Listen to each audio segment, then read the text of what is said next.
अस्सलामुअलैकुम स्टूडेंट्स, उम्मीद करता हूँ आप लोग खैरियत से होंगे। हाजिर हूँ एमएफ इंग्लिश सेंटर से। तो आज जो है वो रिव्यू एक्सरसाइज 13 करेंगे। ठीक है, रिव्यू एक्सरसाइज 13 से पहले चैप्टर नंबर 13 हमारा कंप्लीट हो चुका है। एक्सरसाइज 13.1, 13.2, 13.3 तीनों करवा दी हैं। आपको जो भी एक्सरसाइज देखनी हो आप लिखें एक्सरसाइज 13.1 एमएफ इंग्लिश सेंटर, आपको एक्सरसाइज 13.1 मिल जाएगी। इसी तरह से 2 और 3 भी लिखें, आपको तमाम एक्सरसाइज मिल जाएंगी। तो ये जो है वो चैप्टर आज इंशाल्लाह हमारा कंप्लीट हो जाएगा और इसमें कुछ ज़्यादा हमने करना नहीं है। इसमें फिल इन द ब्लैंक्स करनी है और ट्रू फॉल्स करना है। अच्छा, नोट्स बन गए हैं तमाम सब्जेक्ट के, तो आपको चाहिए हो तो व्हाट्सएप पे कांटेक्ट कर लीजिएगा। एक नोट्स की फीस 100 रुपीज़ रखिए, ठीक है। और ग्रुप में ऐड होना चाहें तो भी व्हाट्सएप पे कांटेक्ट कर लीजिएगा। ग्रुप में ऐड होने के लिए साल में एक बार फीस पे करनी है, जिसमें नोट्स आपको फ्री मिल जाएंगे और तमाम चीज़ें फ्री मिलेंगी। वीडियो के आखिर में नोट्स और ग्रुप के बारे में बता दूंगा, तो वो देख लीजिएगा, ठीक है। तो चले फिल इन द ब्लैंक्स शुरू करते हैं। अच्छा, फिल इन द ब्लैंक्स कराने के हमारे पास दो तरीकेकार हैं। एक कि मैं आपको जो है डायरेक्ट सिर्फ आंसर बता दूं कि पहले का आएगा आपके पास ए और दूसरे का आएगा बी, इस तरह से, ठीक है। या फिर जो है मैं आपको एक्सप्लेन करूं और फिर बताऊं। तो दूसरा तरीका सबसे ज़्यादा बेहतर है कि मैं आपको एक्सप्लेन करूं कि आखिर यहाँ पर बात क्या हो रही है। क्योंकि अगर मैंने सिर्फ आपको आंसर बता दिए तो ये रट्टा लगाना होगा, मेमोराइज करना होगा, कॉन्सेप्ट क्लियर करना नहीं होगा। तो इंशाल्लाह कॉन्सेप्ट क्लियर करके समझाऊंगा। तो सबसे पहले जो फिल इन द ब्लैंक्स में कहते हैं, the sides of a triangle opposite to the greatest angle is called. अच्छा, इस और कॉल भी आएगा, फिर आगे वो लिखा हुआ नहीं उन्होंने, तो मैंने कॉल लगा दिया। तो ये कह रहे हैं कि आपके पास एक ट्रायंगल है। सबसे पहले तो ट्रायंगल की बात हो रही है ना, ट्रायंगल ड्रॉ कर लेते हैं। तो ट्रायंगल है हमारे पास एक। अच्छा, उस ट्रायंगल में एक ग्रेटेस्ट एंगल है, ठीक है, ग्रेटेस्ट एंगल है। तो ग्रेटेस्ट एंगल के सामने वाली यानी अपोजिट, अपोजिट यानी मुखालिफ, सामने वाली नहीं मुखालिफ। तो ग्रेटेस्ट एंगल के मुखालिफ साइड जो है वो क्या होगी, ठीक है, स्मॉलेस्ट होगी, लार्जेस्ट होगी, या क्या होगी, या आपने, या ग्रेटेस्ट होगी, या आपने बताना है, ठीक है, या इक्वल टू एंगल होगी, कुछ भी हो सकता है, वो आपने बताना है। ये एंगल है जो कि मैंने बनाया है। राइट एंगल ट्रायंगल में आपको पता है सबसे बड़ा एंगल 90 का होता है, ठीक है। राइट एंगल ट्रायंगल में अगर कोई पूछ ले सबसे बड़ा एंगल कौन सा है, वो 90 का होता है, जो कि यहाँ बनता है। तो राइट एंगल आपके पास एक ट्रायंगल है, राइट एंगल ट्रायंगल बनाया मैंने, और ये आपके पास 90 का एंगल है। तो 90 के एंगल के अपोजिट साइड जो है वो क्या होगी, ग्रेटेस्ट होगी, स्मॉलेस्ट होगी, ये आपको बताना है। तो ये जो है वो आपके पास ग्रेटेस्ट होगी। क्या होगी, ग्रेटेस्ट। अच्छा, इसको आप चाहे तो ग्रेटेस्ट भी कह सकते हैं और हाइपोटेनियस भी कह सकते हैं, क्योंकि ग्रेट हाइपोटेनियस ही हमारे पास ग्रेटेस्ट साइड होती है, ठीक है। ये थ्योरम है, हमने पढ़ा था कि हाइपोटेनियस ही हमारे पास जो है वो ग्रेटेस्ट साइड भी बन रही होती है, ठीक है। तो हम इसको क्या लिखते हैं, हाइपोटेनियस, ठीक है। इसका जवाब है हमारे पास हाइपोटेनियस। तो ग्रेटेस्ट एंगल के सामने वाली साइड क्या होती है हमारे पास, हाइपोटेनियस होती है, और हाइपोटेनियस हमारे पास ग्रेटेस्ट होती है, ठीक है। इसकी स्पेलिंग ये सही है, ठीक है। या फिर आप ये भी लिख सकते हैं ग्रेटेस्ट, ठीक है। तो ये हमारे पास ये आ गया, पहले का जवाब आ गया, ग्रेटेस्ट या हाइपोटेनियस आप लिख दीजिए, ठीक है। अच्छा, अब जो है दूसरे एमसीक्यूज देखते हैं। दूसरे एमसीक्यूज में क्या कहा जा रहा है। दूसरे एमसीक्यूज में हमसे कहते हैं कि, sorry, fill in the blanks में, कि the line segment joining a vertex of a triangle and perpendicular to its opposite side is called an. तो कह रहे हैं एक ट्रायंगल बना लेता हूं, ठीक है, सही है। एक आपके पास लाइन है, ठीक है, ये ट्रायंगल है, ये कंप्लीट है आपके पास। ट्रायंगल में एक लाइन है जो कि वर्टेक्स से निकल रही है, और वो जो है वो परपेंडिकुलर है अपोजिट साइड के। देखें, ये लाइन सेगमेंट हो गई, ये ट्रायंगल हो गया, पहली कंडीशन। दूसरी कंडीशन क्या थी, एक लाइन सेगमेंट है। लाइन सेगमेंट यानी एक लाइन है। लाइन सेगमेंट क्यों लगाते हैं लाइन के साथ, सेगमेंट इसलिए लगाते हैं क्योंकि वो एक खास लाइन है। देखें, मैं यहाँ पर ये लाइन ड्रॉ कर रहा हूँ, अब ये कितनी बड़ी है, ये इन्फिनिटी तक जा सकती है, मतलब मैं इसे यहाँ से और बड़ा कर सकता हूँ, यहाँ से और बोर्ड के बाहर भी चली जाएगी। लेकिन अगर मैंने लाइन सेगमेंट कह दिया ना, तो इसका मतलब है मैंने इसे फिक्स कर दिया, ए पॉइंट ये होगा, बी पॉइंट ये होगा। अब ये लाइन इन्फिनिटी नहीं रही, ठीक है। ये लाइन सेगमेंट है, यानी ये खास लाइन है और खास लेंथ की है। लेकिन अगर सिर्फ लाइन बोलूंगा ना, तो इसका मतलब है कितनी भी बड़ी लाइन हो सकती है, कोई प्रॉब्लम नहीं है, ठीक है। तो यहाँ कहा एक लाइन सेगमेंट है जो कि वर्टेक्स से निकल रही है और अपोजिट साइड के परपेंडिकुलर है। तो ये एक लाइन सेगमेंट जो कि वर्टेक्स, यानी वर्टेक्स क्या होता है, जहां पर दो लाइन मिल रही हो। देखें, ये एक वाली साइड मिल रही है, एक ये वाली साइड मिल रही है, तो जहां पर ये मिल रही है इस पॉइंट को वर्टेक्स कहते हैं, ठीक है। ए कह लीजिए वर्टेक्स है। तो ये जो लाइन है वो वर्टेक्स से निकल रही है, अपोजिट साइड के परपेंडिकुलर है, तो क्या कहलाएगी? अच्छा, कट मिड पॉइंट पे नहीं कर रही है, याद रखिएगा, कट मिड पॉइंट पे नहीं कर रही है। तो ऐसा सिर्फ एक ही कंडीशन में होता है, वो है हमारे पास एल्टीट्यूड। अब आप चाहें तो इसे एल्टीट्यूड ऑफ अ ट्रायंगल लिख लें या सिर्फ एल्टीट्यूड लिख लें, इशारा हमारा इसी तरफ होगा, एल्टीट्यूड। ठीक है, चलो मैं इसे पूरा कर देता हूँ, एल्टीट्यूड ऑफ अ ट्रायंगल। तो एल्टीट्यूड ऑफ अ ट्रायंगल क्या होती है? वर्टेक्स से निकलती है, परपेंडिकुलर कट करती है अपोजिट साइड को, और परपेंडिकुलर कट तो करती है लेकिन बाइसेक्ट नहीं करती अपोजिट साइड को। बाइसेक्ट यानी यहाँ पर कुछ वैल्यू ज्यादा होगी और यहाँ पर वैल्यू कुछ कम होगी। ठीक है, आधा आधा नहीं काटेगी। हमने बहुत ज्यादा इन्हें डिटेल में पढ़ा है 9th क्लास में, पीछे इसी चीज को पढ़ते आ रहे थे, अब आगे ये चीजें नहीं पढ़ाई जाएंगी हमें। ठीक है, याद रखिएगा, फिजिक्स में बहुत ज्यादा ये चीजें इस्तेमाल होंगी, केमिस्ट्री में नहीं, फिजिक्स में। ठीक है, चलें, ये हमारा हो गया।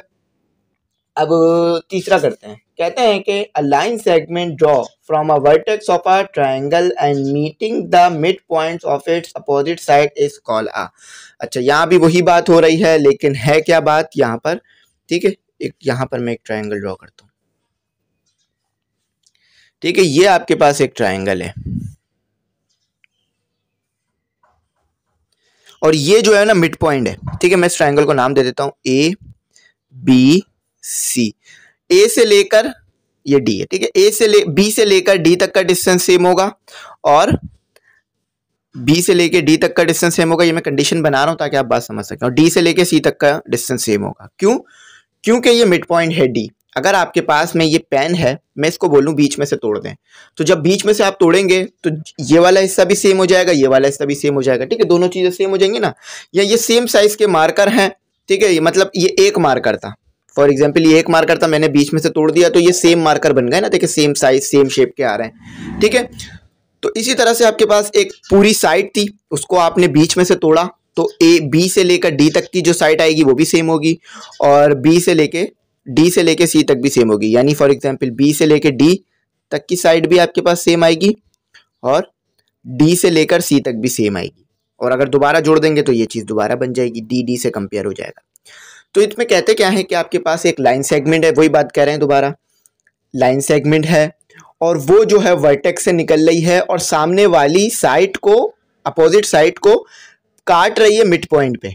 कहाँ काट रही है? मिड पॉइंट पे। यहाँ मिड पॉइंट पे नहीं काटा था, यहाँ मिड पॉइंट पे नहीं काटा था, यहाँ मिड पॉइंट पे काटा है।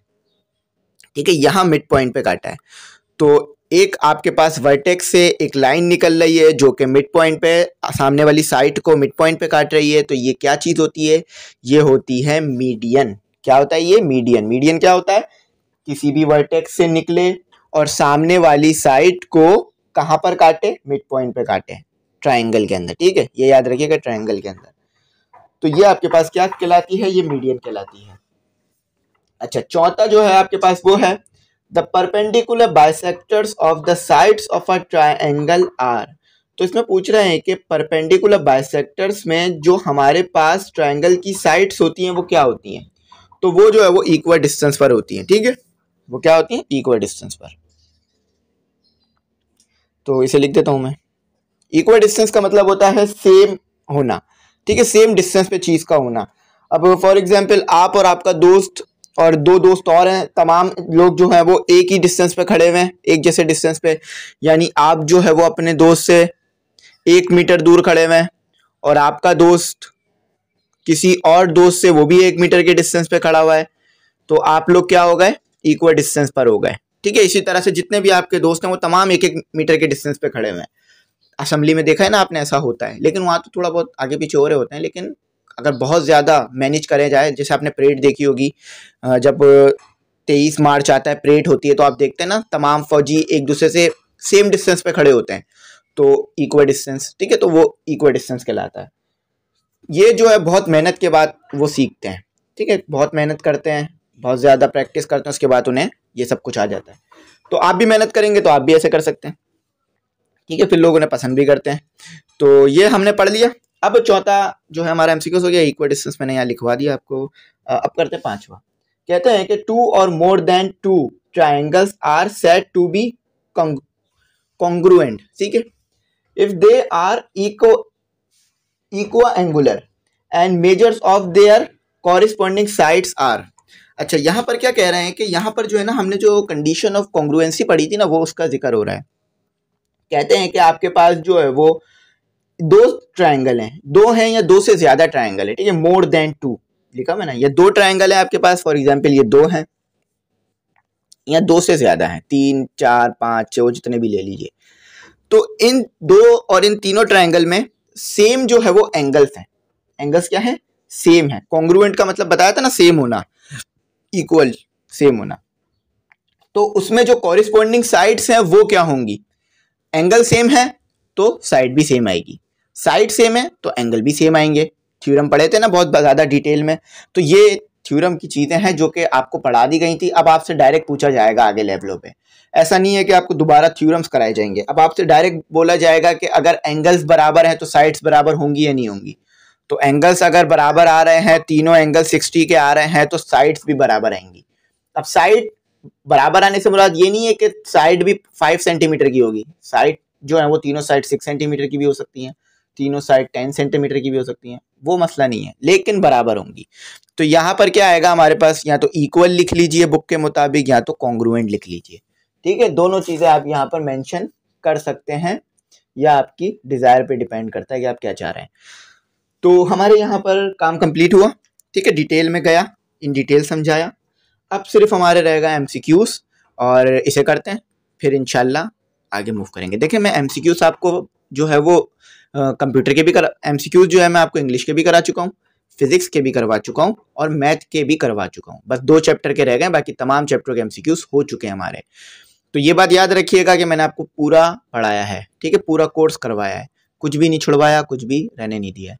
तो आप लोग अब जो है वो सब्सक्राइब और शेयर ज़रूर कीजिएगा चैनल को, क्योंकि ये मैं इतना डिटेल में समझाता हूँ ना, तो आप लोग सब्सक्राइब शेयर करेंगे तो इंशाल्लाह मेरा भी जो दिल है इसमें लगा रहेगा और मैं इस तरह समझाता रहूँगा।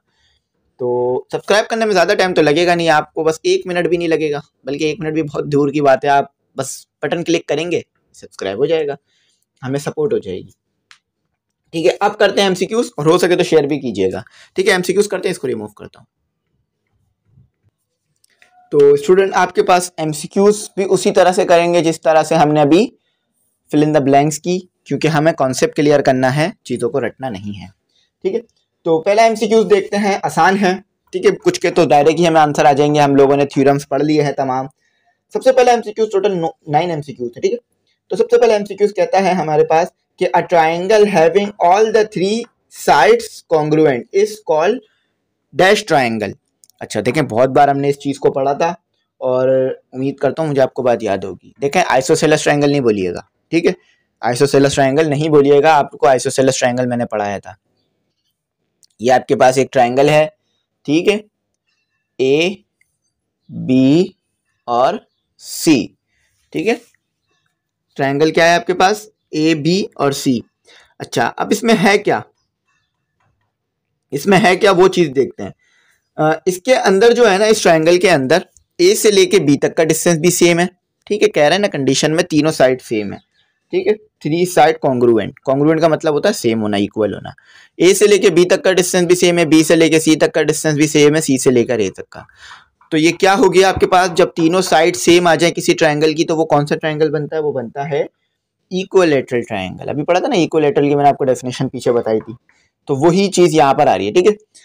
तो अक्सर होता है कि पीछे से हमें हवाला देना पड़ता है कि पीछे से हमने ये बात पढ़ी थी, वही चीज़ यहाँ लग रही है। तो कभी कभार मैं देखता हूँ कि बच्चे थोड़ा कंफ्यूज होते हैं पीछे की चीज़ों को लेकर। तो वो बच्चे जिन्होंने पढ़ा नहीं है, और वो बच्चे जिन्होंने पढ़ा है लेकिन थोड़ा सा जहन से हल्का हो गया है, थोड़ा सा ब्लर हो गया, समझ नहीं आ पा रहा, तो इसमें रिवीजन में करवा देता हूँ, आपको फ़ौरन बता देता हूँ उसी वक्त रिवीजन, कि जिन्होंने पढ़ा नहीं है उनके लिए वो पढ़ लें, और जिन्होंने पढ़ा था रिवीजन करना है तो वो रिवीजन कर लें, ठीक है। तो ये देखें, तीनों साइड सेम है। अब ये तीनों साइड्स 6 सेंटीमीटर की भी हो, 7 सेंटीमीटर की भी हो सकती हैं, 10 सेंटीमीटर की भी हो सकती हैं, 101 सेंटीमीटर की भी हो सकती हैं, कितने भी सेंटीमीटर की हो सकती है, मसला नहीं है, ठीक है। लेकिन तीनों सेम होनी चाहिए। ऐसा नहीं है कि सिर्फ एक ही जो है वैल्यू आएगी, मैग्नीट्यूड कोई भी आ सकता है।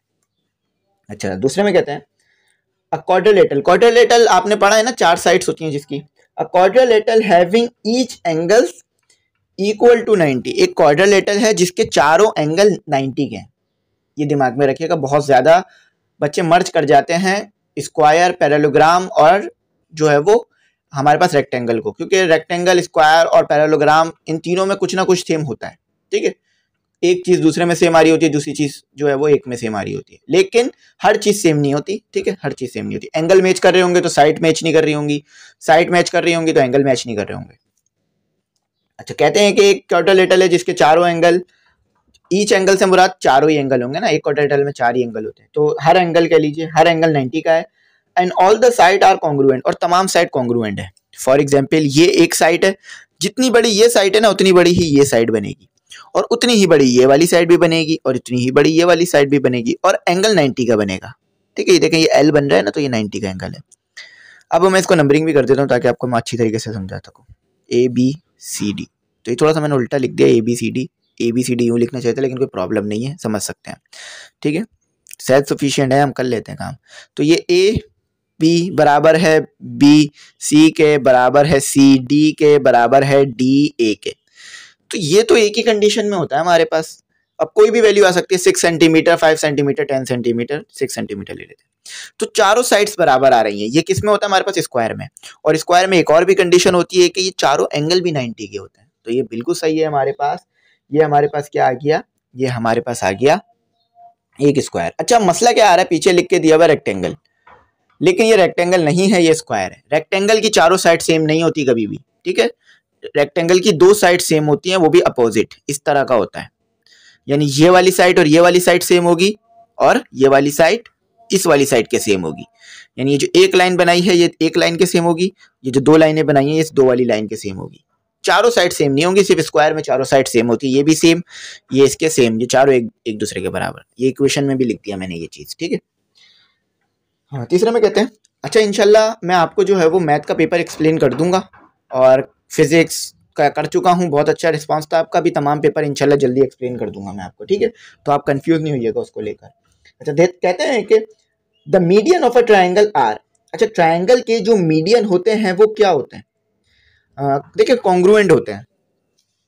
क्या होते हैं? Congruent, sorry concurrent. कॉन्ग्रुएंट अलग होता है, कंकरेंट अलग होता है। अक्सर मुझसे मेरे भी ना कॉन्ग्रुएंट निकल जाता है। तो ट्राइंगल के जो मीडियन होते हैं ना वो कंकरेंट होता है। अच्छा, ऊपर वाले में ट्रेपीजियम आ रहा है, दूसरा एमसीक्यू देखिए, उसमें ट्रेपीजियम लिखा हुआ है, तो ट्रेपीजियम मैंने आपको समझा दिया था। ठीक है, तो इसमें कंफ्यूज नहीं होइएगा कि ट्रेपीजियम क्यों नहीं है, तो ट्रेपीजियम मैंने आपको समझा दिया था। तीसरा एमसीक्यू पे आ जाए, the medians of a triangle are concurrent. ठीक है, कंकरेंट होते हैं क्योंकि एक पॉइंट पर ये मिल रहे होते हैं, आकर तीनों मिल रहे होते हैं। अब कॉन्ग्रुएंट होते हैं या नहीं होते हैं वो तो कंडीशन पे डिपेंड करता है, कंडीशन बन रही है या नहीं बन रही। अगर कॉन्ग्रुएंट हो भी तो कंकरेंट फिर भी होते हैं। अब मैं देखें आपको यहाँ पर समझाता हूँ ये बात क्या कह रहा हूँ मैं। ये एक मीडियन निकला, ठीक है, मीडियन पीछे समझाया ना क्या होता है कि एक वर्टेक्स से निकले, सामने वाली साइड को मिड पॉइंट पे कट करें। ये एक और मीडियन निकला, ये एक और मीडियन निकला। देखिए, तीनों मीडियन एक पॉइंट पे मिल रहे हैं, और वो पॉइंट क्या कहलाता है? Points of concurrency. ठीक है, या कंकरेंट। ठीक है, पॉइंट्स ऑफ कंकरेंट। ठीक है, पॉइंट्स ऑफ कंक्यूरेंसी या कंकरेंट। ठीक है, ये देखें कंकरेंट, ये जो सर्कल बना रहा हूँ ना मैं, ये यहाँ पर ये तीनों मीडियन मिल रहा है। 4 करते हैं। 4 में कहते हैं, the dash altitude of an equilateral triangle are concurrent. The dash altitude of an equilateral triangle are concurrent. तो कह रहे हैं कि कितने एल्टीट्यूड जो हैं वो इक्विलैटरल ट्रायंगल में कंकरेंट होते हैं, यानी सेम शेप सेम साइज के होते हैं। फॉर एग्जाम्पल, ये एक ट्रायंगल है आपके पास, ये इक्विलैटरल है। इक्विलैटरल यानी ए से लेकर बी तक का डिस्टेंस सेम होगा, बी से लेकर सी तक का डिस्टेंस सेम होगा, और सी से लेकर ए तक का डिस्टेंस सेम होगा। ठीक है, तो एल्टीट्यूड निकल रहा है। अच्छा, इक्विलैटरल ट्रायंगल में जब आपके पास एल्टीट्यूड बनते हैं तो वो तीनों सेम साइज के एल्टीट्यूड बनते हैं। तो यहाँ पर आएगा कॉन्ग्रुएंट। यहाँ क्या आएगा? यहाँ पर आएगा 3, बल्कि कॉन्ग्रुएंट तो उन्होंने पहले से लिख के दे दिया ना, हमें तो उसमें 3 लिख के दिया हुआ है, तो यहाँ आएगा 3। ठीक है, तो तीनों जो एल्टीट्यूड होते हैं वो सेम डिस्टेंस के होते हैं इक्विलैटरल ट्रायंगल में। ठीक है, अगर इनका डिस्टेंस निकालना है तो आपको ये बात पता चल जाएगी। 5 करते हैं। 5 में कहते हैं, the diagonals of a rectangle are dash each other. तो रेक्टेंगल के जो डायगोनल्स होते हैं, ये रेक्टेंगल बना हुआ है, तो रेक्टेंगल के जो डायगोनल्स होते हैं वो एक दूसरे को बाइसेक्ट करते हैं। इधर से देख रहे हैं, ये जहां पर मिल रहे हैं वहां बाइसेक्ट कर रहे हैं, यानी एक दूसरे को बराबर काट देते हैं आकर। यानी फॉर एग्जांपल ये यूं लाइन जा रही है तो दूसरी लाइन यूं आएगी और दूसरे वाले डायगोनल को बराबर काट देगी बीच में से, और ये आपका एक रेक्टेंगल कंप्लीट हो गया। ठीक है, तो ये जो है आपके पास मिड पॉइंट होता है। तो मिड पॉइंट कब होता है? जब बाइसेक्ट कर रहे हो, तो बाइसेक्ट करते हैं एक दूसरे को। ठीक है, ये चीजें तमाम हम लोग पहले भी डिटेल में समझ चुके हैं, यहां बस हम रिवीजन कर रहे हैं इसका। The dash of a triangle cut each other in the ratio. तो कौन सा ऐसा ट्राइंगल है जिसमें, या कौन सा ऐसी चीज है ट्राइंगल में जो कि एक दूसरे को कट करती है 2:1 के रेशो में? तो ये मीडियन में हमने थ्योरम पढ़ा था ना कि मीडियन में जो लाइन है वो एक दूसरे को ट्राइसेक्ट करती हैं। क्या करती हैं? ट्राइसेक्ट। तो यहां पर जो है आपके पास आएगा मीडियन। यहां पर क्या आएगा आपके पास? मीडियन आएगा। मीडियन जो है वो एक दूसरे को ट्राइसेक्ट कर देती हैं, 2:1 के रेशो में तोड़ती हैं। अच्छा, मैं थोड़ा सा इसको बता भी देता हूँ कि इसमें क्या लिखा हुआ है। मीडियंस, ठीक है, मीडियंस ही लिखा है इसमें।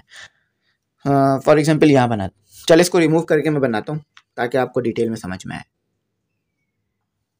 तो यहाँ पर क्या बात हो रही है मीडियन की, कि ये आपके पास एक ट्राइंगल है,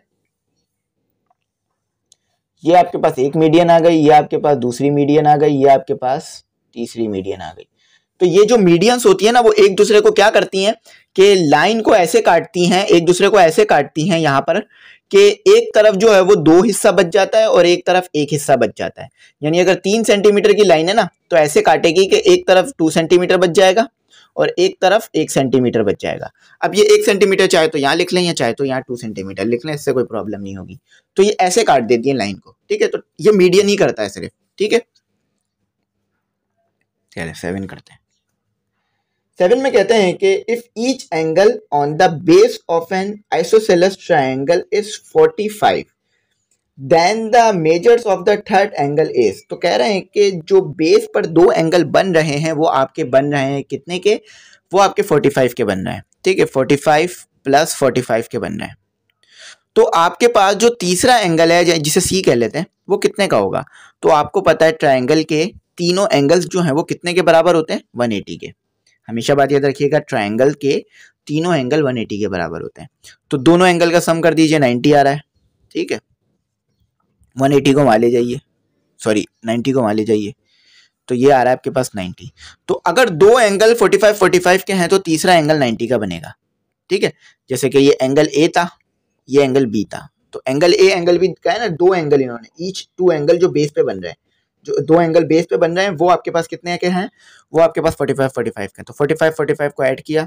यहाँ पर मैंने कौन सा फॉर्मूला लगाया ये भी बता दूं कि जब भी आपके पास 2 एंगल दिए हुए हो ना, आपको तीसरा एंगल पता करना हो, तो ट्राइंगल में ये फॉर्मूला लगता है कि ट्राइंगल में तीनों एंगल, कोई भी ट्राइंगल हो, इक्विलैटरल, आइसोसेलेस और स्केलन ट्राइंगल या किसी भी तरह का ट्राइंगल हो, acute triangle, right triangle, obtuse triangle, कोई भी ट्राइंगल हो, तीनों ट्राइंगल के एंगल को ऐड करें तो वो जो है ना 180 के बराबर आ रहे होंगे। ठीक है, तो अगर आपके पास 2 एंगल दिए हुए तो 2 को ऐड करें, 180 से ले जाके माइनस करें, तीसरा एंगल आ जाएगा। अब चाहे वो ए हो, बी हो, सी हो, कोई भी हो। ठीक है, ये थ्योरम याद रखिएगा, बहुत इंपॉर्टेंट थ्योरम है। अच्छा, ये थ्योरम हमें कराया नहीं गया लेकिन इस्तेमाल बहुत बार हुआ है, बहुत आसान थ्योरम है ये।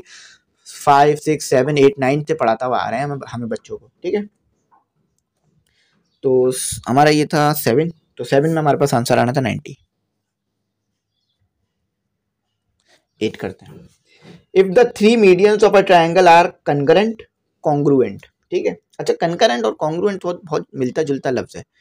ठीक है, तो स्पेलिंग से मैं कर देता हूँ डिफरेंशिएट, लेकिन फिर भी बोलने में भी थोड़ा डिफरेंशिएट करता हूँ। कॉन्ग्रुएंट बोलूंगा तो कॉन्ग्रुएंट होगा, कंकरेंट बोलूंगा तो पॉइंट्स ऑफ कंकरेंसी की तरफ जो है मेरा वो होगा, जो इशारा है।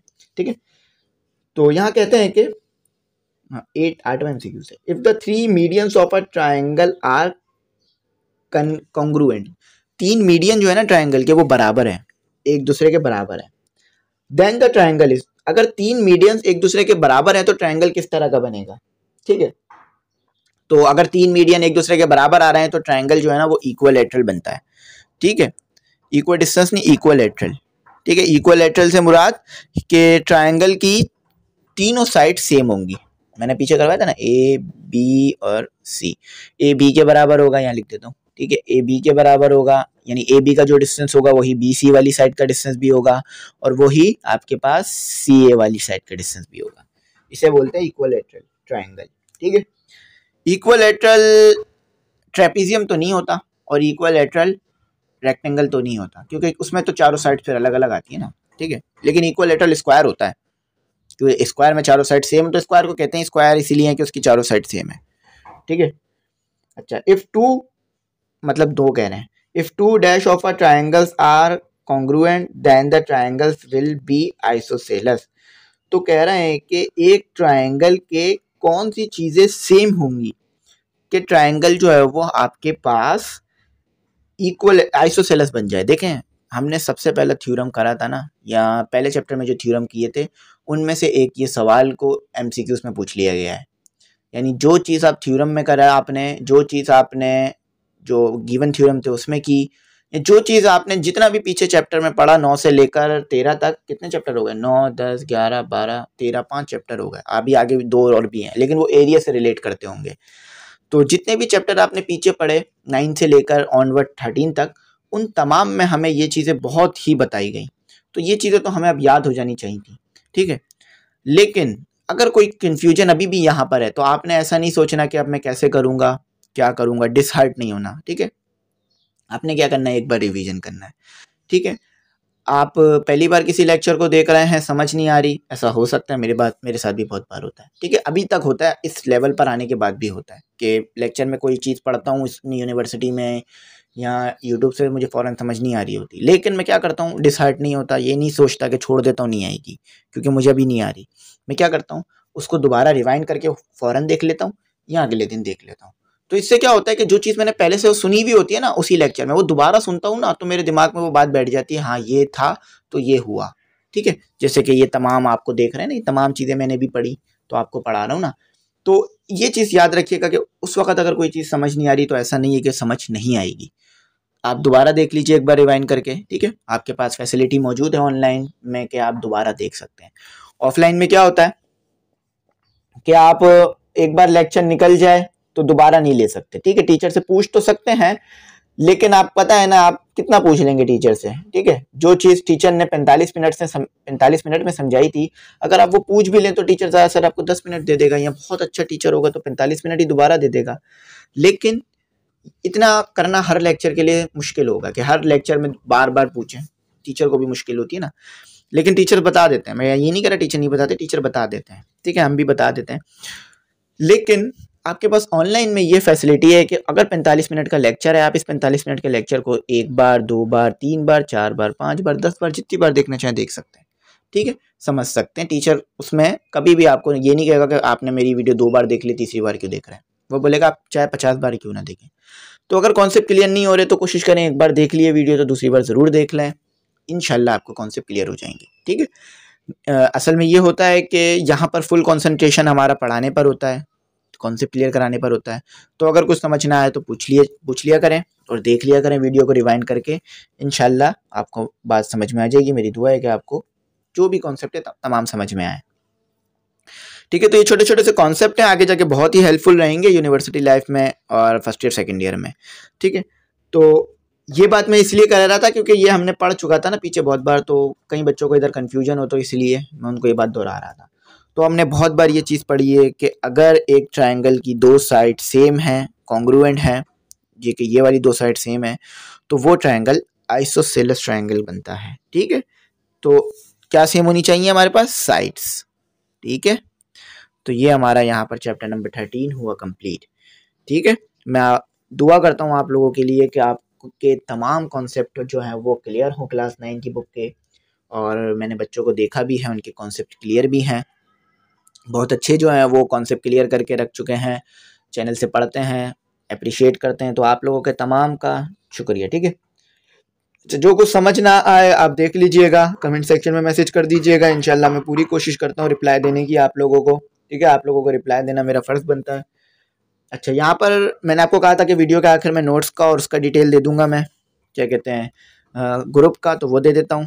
थोड़ा सा यहाँ पर मैं जगह ले लेता हूँ। ठीक है, नोट्स जो हैं वो तमाम सब्जेक्ट के बन गए हैं। ठीक है, ऑल सब्जेक्ट के बन गए हैं। ठीक है। एक नोट की फ़ीस हमने 100 रुपीज़ रखी है, तो आप व्हाट्सएप पे कांटेक्ट कर लीजिएगा, हम प्रोवाइड कर देंगे। ठीक है। अच्छा, पर यही नोट आप तमाम नोट्स अगर आप मार्केट से लेने जाएँ ना, तो ये तमाम नोट्स आपको पड़ेंगे 2000 2500 के। ठीक है। लेकिन अगर आप यही नोट्स PDF फॉर्मेट में लेते हैं तो आपको ज़्यादा महंगे नहीं पड़ेंगे, 500 के अंदर अंदर ये तमाम मिल जाएंगे। ठीक है। और ग्रुप में ऐड होना चाहें तो वो आपको उसमें ज़्यादा फ़ायदा हो जाएगा कि ग्रुप में ऐड होने की फ़ीस साल में एक बार देनी होगी, जिसमें आपको PDF लेक्चर, ठीक है, PDF के नोट्स, बुक का PDF, जितने भी लेक्चर अपलोड करते हैं उनकी प्लेलिस्ट भी मिल जाएगी और वो लेक्चर्स भी मिल जाएंगे। लाइव सेशन जो होते हैं उसका लिंक मिल जाएगा और टाइमिंग पता चल जाएगी। मॉडल पेपर मिल जाएगा, गैस पेपर मिल जाएगा, और जो भी इम्पोर्टेंट डिटेल होगी बोर्ड के पेपर से रिलेटेड और जो भी चीज़ें होंगी तमाम फ़ौरन मिल जाएंगी। ठीक है। वीडियो का वेट नहीं करना पड़ेगा, आपको तमाम चीज़ें वहाँ प्रोवाइड कर दी जाएंगी और आप मुझसे बात भी कर सकते हैं वहाँ और पूछ भी सकते हैं कुछ पूछना चाहें। ठीक है। तो ये साल में सिर्फ एक बार इसकी फ़ीस आपने हमें देनी होती है। अब वो साल 10 महीने का होता है, आपको पता है। साल से मुराद ये नहीं है कि 12 महीने ही होंगे, साल से मुराद ये है कि 10 महीने भी हो सकते हैं साल में, या आप 5 महीने बाद ऐड हो रहे हैं तो 5 महीने ही बचेंगे। ठीक है। तो वो आपको मैसेज कर दिए जाएंगे, व्हाट्सएप पे कांटेक्ट कीजिएगा, वहाँ पर आपको तमाम डिटेल्स बता दी जाएंगी। आप सेटिस्फाई हों तो आप फीस पे करिए। ठीक है। तो आपको ऐड करेंगे हम इंशाल्लाह। अच्छा, सब्सक्राइब कीजिएगा, शेयर कीजिएगा, सपोर्ट कीजिएगा मेरे इस काम को। Thanks for watching. अल्लाह हाफिज़। अपनी दुआओं में ज़रूर याद रखिए।